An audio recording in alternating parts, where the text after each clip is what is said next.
Hear ye, your boy is back on camera, ready to make some quality YouTube content for the boys. I've been gone for a little bit. I know, it's been like 2 months or so, but I'm officially married. Nicole and I had a perfect wedding. Couldn't have asked for anything to go better during that time. And now that that is behind us, the only thing we have left is our honeymoon, which is coming up next week. But I wanted to go ahead and put together a little bit of a video and make a little bit of progress on the Jeep in the meantime. So as you guys know, in the background videos, I've been poking at the fact that we are going to be, rebuilding this 4.8 liter Vortec to stab into my rock crawler project. So stockpiled a bunch of parts. Most of it is preventative maintenance, but I did grab a cam, lifters, new valve springs, a little bit of spice to add to the mix. No one wants a boring stock engine in their vehicle. We had to do a little bit of something to make it a little more entertaining, maybe make it sound a little better. And if we make a little more power, awesome. That's it. 2005 GM Vortec motor out of a Chevy, no, it was a GMC Silver Sierra. GMC Sierra or a Chevy Silverado, what have you. Bought the truck as a complete truck, parted it out, and I ended up with a free engine all said and done. So let's go ahead and blow this motor off and start tearing it apart. I'm excited to have it together and in the Jeep for the last time. Let's go.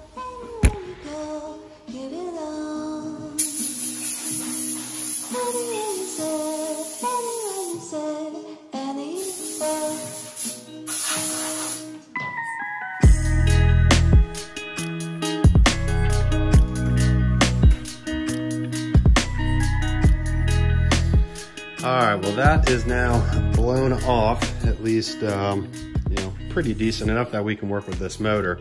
And it is officially time to tear it down. The big things we're gonna be tackling on this engine is pulling the heads off so we have access to the lifters. We're gonna be swapping out that cam. So this harmonic balancer pulley needs to come off.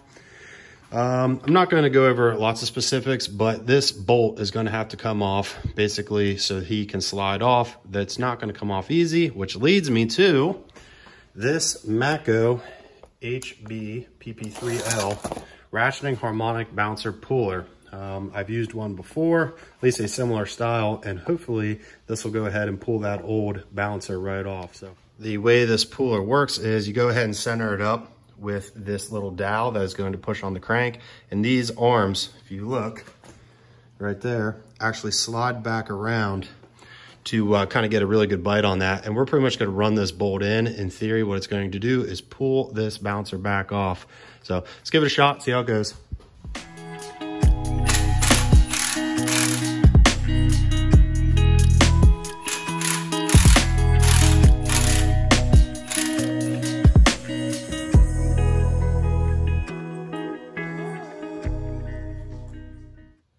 Instantly broke.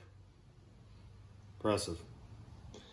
All right, I'm not one to bash a product, especially a big name like Mako, but those little ears, as you can tell, I barely tapped on it, but I think I figured out the problem. This metal clearly didn't hold up. It's like a cast pop metal, but all right, I guess I'll call the Mako man and figure this out, but we'll have to come up with a different way to go ahead and get that off. All right, well, while we wait on the Mako man to get back to me about the puller, I don't want to waste any time because I don't have a way of getting that bouncer off without that tool, or without a tool that'll do a better job.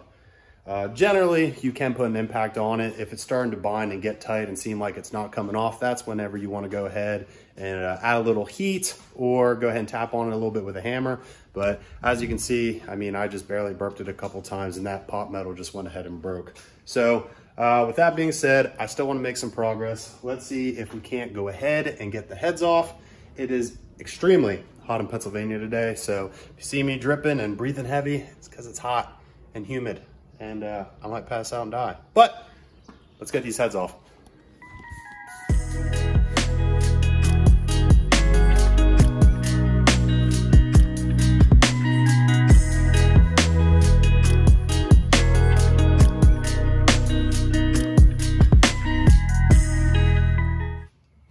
All right, well, with the valve covers off, we're gonna go ahead and start pulling the rocker assembly apart.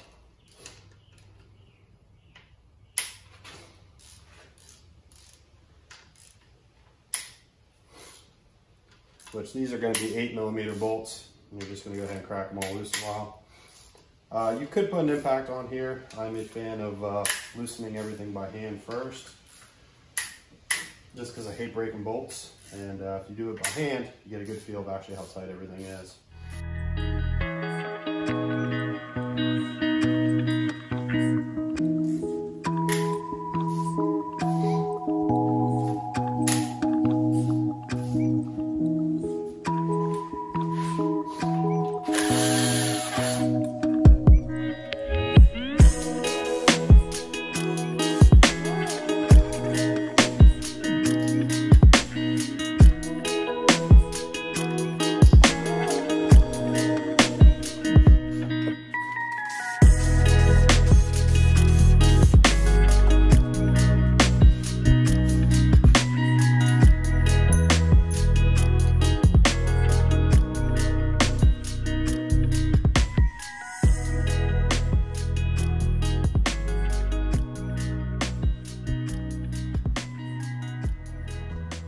All right, well, I completely forgot to turn on my trick new lighting. That should make this engine teardown process a little bit more enjoyable or better looking. But we went ahead and got the push rods and valve train off the motor.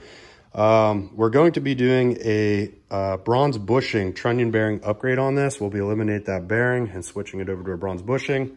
Obviously, the push rods themselves look like they are in pretty decent shape. A little bit of buildup on the one side compared to the other, which is completely normal and to be expected.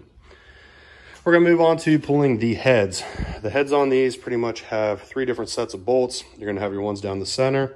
You're gonna have your ones down here by the spark plugs. You're gonna have another set of small ones that run down through there. So next order of business is getting that top lifter valley cover off of there, and then we can start pulling our heads. There's definitely still coolant in this block, so expect a little bit of a spill whenever you pull your heads.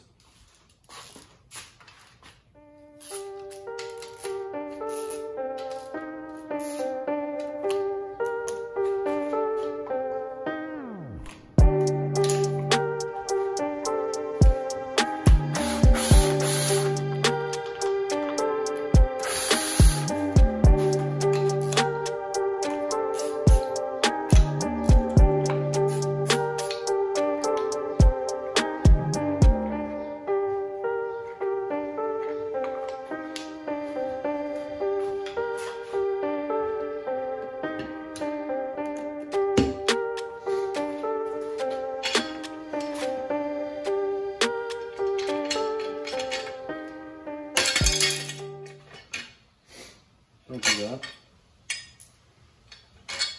1, 2, 3, 4, 5, 6, 7, 8, 9, 10. 1, 2, 3, 4, 5, 6, 7. 3 down there. Yep. And 1, 2, 3.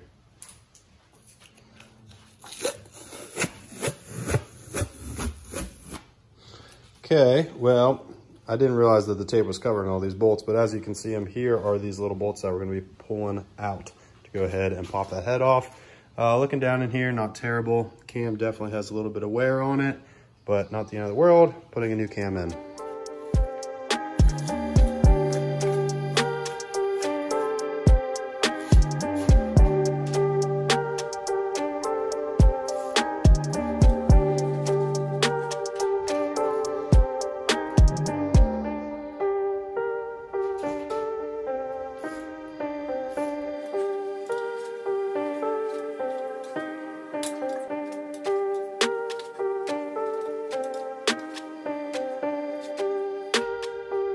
I mentioned to you guys that it is hot and terrible out in here.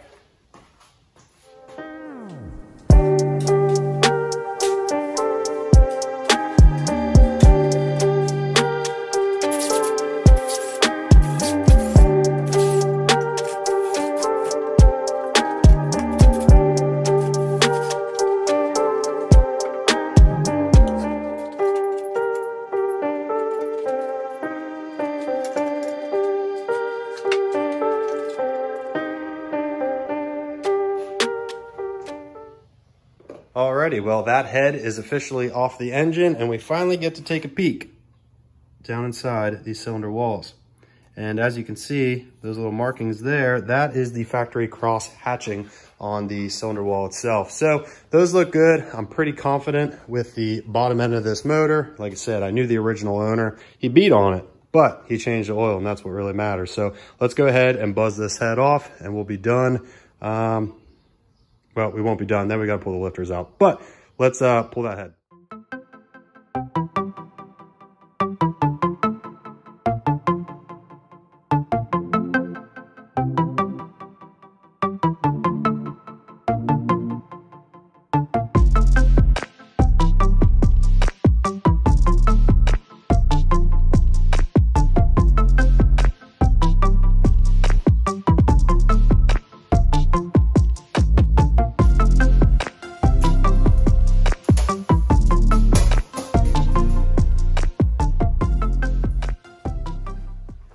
Both heads are officially now off the motor. And once again, on this side, we get to take a peek down in, and you can't focus it, but trust me, there's some good cross hatching on that. So next thing is pulling out the lifters and the lifter trays housed underneath the heads. So we're gonna go ahead and pop these bolts off, get the trays out of the way, and hopefully, crossing our fingers, those lifters slide right out.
Lifters all look pretty happy, so that's good in my book. We do have replacement LS7 style lifters though, so we're not gonna be reusing these. All right, well, without this pooler, there's not much more progress I can make today besides I'm going to go ahead and rotate the engine over a little bit and drain the rest of the coolant out of the block. And I may go ahead and pull the oil pan off just so I can have this block prepped to put the new F-body oil pan on. The perks of the F-body pan is it is not nearly as deep as the truck pan. Should fit underneath my skid plate good and allow me not to smash it into rocks and lose all my oil on the trail. And today's video is effectively over, and we'll see you next time. Should be soon, and we're going back to working on that motor. Later.